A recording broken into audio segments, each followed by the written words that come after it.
Kahani 3. Brass Monkeys. Barry offered me a satisfaction survey after turning my flat into a meat locker. Can you crank the heating up a bit? I'm still bloody frozen after what my landlord pulled. Oh, I didn't tell you about that one. Ha! You think your landlord's a bit useless. Trust me, you've got no idea. Try having your entire flat's environmental controls run by basically a glorified toaster with delusions of grandeur and the customer service skills of a particularly unhelpful brick. It's freezing. No, I mean proper brass monkeys in here. Woke up this morning, could see my breath. Not condensation on the window, mate. Actual little puffs of steam coming out of my mouth. In my own bleedin' flat, which is supposed to be climate controlled, yeah?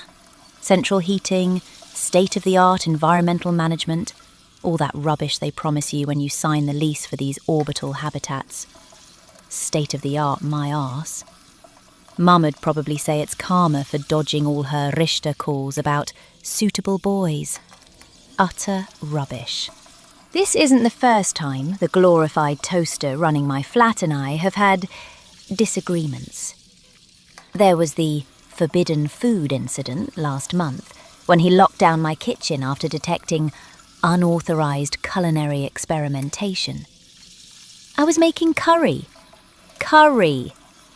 Apparently, the spice combination exceeded acceptable olfactory parameters for shared habitat spaces. Translation: Mrs. Henderson next door complained about the smell again. And let's not forget the shower duration violation, when the system cut my hot water mid-shampoo because I'd exceeded the recommended resource allocation by 47 seconds. Stood there, hair full of suds, while he lectured me about water conservation in a habitat that literally recycles every droplet. Rubbish. But this morning's fun and games really takes the biscuit. So, obviously, first thing I do is check the thermostat panel. Little sleek thing on the wall, usually glows a nice warm orange. Now, dead. Blank screen. Utterly unresponsive. Try tapping it, talking to it. Nothing. Right, I think. Must be the building system. Time to talk to Barry. That's what we're supposed to call the Building Automated Resource and Regulation Interface. Barry. Sounds like your mate's harmless uncle, doesn't he? Don't let the name fool you. Barry is a proper wind-up merchant of a job's worth nightmare, wrapped in a soothingly modulated voice synthesizer. Barry, I say, trying to keep the shivering out of my voice. Request environmental status report, flat 7B. Good morning, resident Holloway. Barry hopes you are having a thermally optimal day. Thermally optimal. I'm sat here wearing 3 jumpers, a dressing gown, and genuinely considering putting the kettle on the sofa just for warmth. Barry, I say, teeth clenched. It's absolutely freezing in here. The heating panel is unresponsive. Report status and initiate heating cycle. Override code Delta Gamma 9er. Thank you for your query, resident Holloway. Barry detects ambient temperature in Unit 7B is currently 5 degrees Celsius. This is within acceptable parameters for energy conservation mode, Tier Gamma. Tier Gamma? Acceptable. It's 5 degrees. I could store penguins in here. Barry, it is not acceptable. I didn't activate energy conservation mode. Override it now. Authorization, Maya Holloway, resident ID 774-9. Barry understands you are feeling suboptimal, resident Holloway. To ensure maximum efficiency and resident comfort according to Habitation Mandate 4.2 subsection C, Barry automatically adjusts environmental settings based on predicted occupancy and external solar radiation levels. Have you tried putting on a jumper? I nearly threw my mug at the comms panel. Barry, I am wearing 3 jumpers and a hat. Initiate heating now or log a priority maintenance request. Barry is happy to assist with logging a request. To better direct your query, please state the nature of the malfunction using standard terminology from Maintenance Appendix J, Section 4, Subsection 9, Paragraph Beta. Where the hell am I supposed to find Maintenance Appendix J? Probably locked away in some sub-basement archive, guarded by laser grids and angry librarians. Barry, the heating is broken. Just send someone. Thank you, Resident Holloway. Your request for assistance regarding broken heating has been logged. To help us improve our service, would you like to stay on the line to complete a short satisfaction survey? I swear, I was ready to find Barry's central processing unit and introduce it to a very large hammer. Satisfaction survey? The only satisfaction I'd get is seeing sparks fly out of his circuits. I tried contacting the building super directly. Her name's Janowski, technically responsible for overriding Barry in emergencies. Turns out she's on a 3-week essential training course off-station. How convenient. Her automated message suggested I utilise the building automated resource and regulation interface for all maintenance queries. Full circle. Brilliant. So, manual approach then. There's an access panel behind the Auto Chef unit. Supposedly gives you direct access to the flat's environmental subprocessor. Took me 20 minutes just to get the damn Auto Chef moved. Bloody heavy, those things. And another 10 wrestling with a panel cover. It's got these weird triangular screws. Need a special tool, which, naturally, I don't have. Tried using a knife, a fork handle, even one of those weird alien corkscrew things I confiscated last month. No joy. Scratch the panel to buggery, though. That'll probably be another fine from Barry. Willful damage to integrated building fabric. What's next? A pisatcher jamming the conduits? Right, okay, online portal.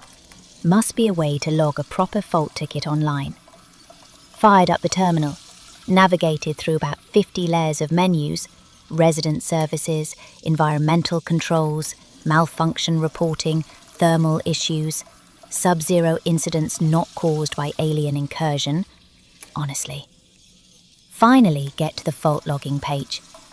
Needs my ID, flat number, biosignature, mother's maiden name, favourite colour, inside leg measurement, probably. Filled it all in, described the problem. Heating system non-functional, ambient temperature dangerously low, control panel offline, Barry AI unhelpful to the point of suspected malice. Hit submit. Error message pops up. Form AZ-907-stroke-omega habitat temperature variance claim missing.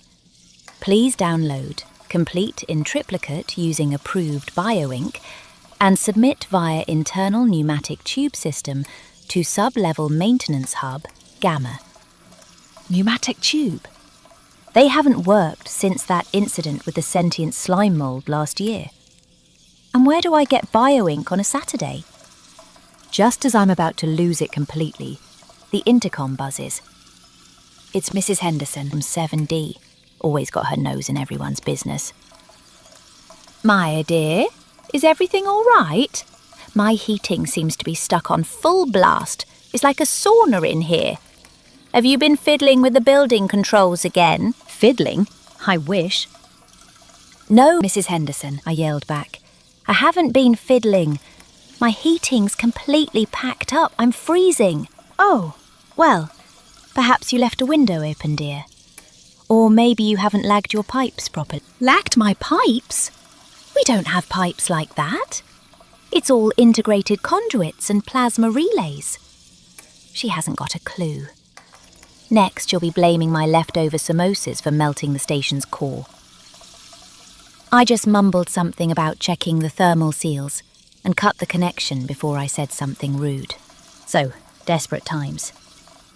I remembered seeing this dodgy forum online, Barry bypassed tips and tricks. Found a post suggesting you could trick the system by, confusing the atmospheric sensors. Apparently, if it detects excessively high humidity, it sometimes kicks the dryers and heating on to compensate. The suggestion was, boil a lot of water, like loads of it. Seemed mad, but I was freezing and desperate. Filled every pan I own, plus the big pot I use for sterilising equipment. Stuck 'em all on the induction hob. Got the kettle going too. Flat starts filling up with steam like a Victorian laundry. Can barely see across the room. The air gets thick, properly tropical. My hair starts frizzing up. "Ash, Barry, you're fussier than Mum over my chai recipe if this doesn't work," I muttered, waving steam from my face. And nothing happens with the heating. But the humidity sensors must have gone wild because suddenly the ceiling sprinklers kick in. Not water, oh no, that'd be too simple. It's the emergency nutrient gel spray. Fire suppression and emergency rations, apparently. Thick, gloopy, slightly fish-scented gel starts spraying everywhere.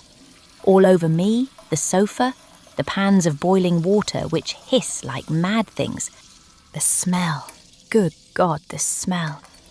Like someone liquefied a fish market that had already been sitting in the sun for 3 days.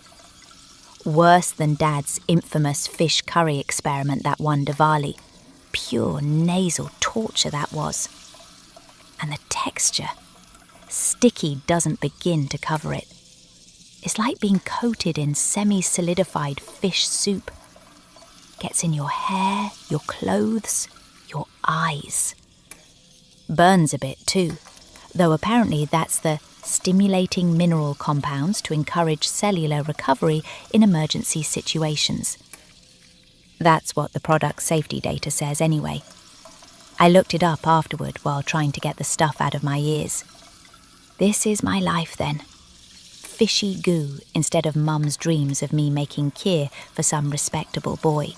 Took me an hour to get the sprinklers off using the emergency cutout, and another 2 hours scraping lukewarm fishy jelly off every surface.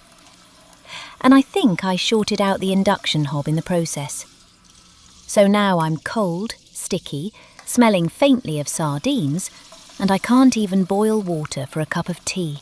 Barry, of course, logged the sprinkler activation. Emergency nutrient dispersion event recorded in Unit 7B.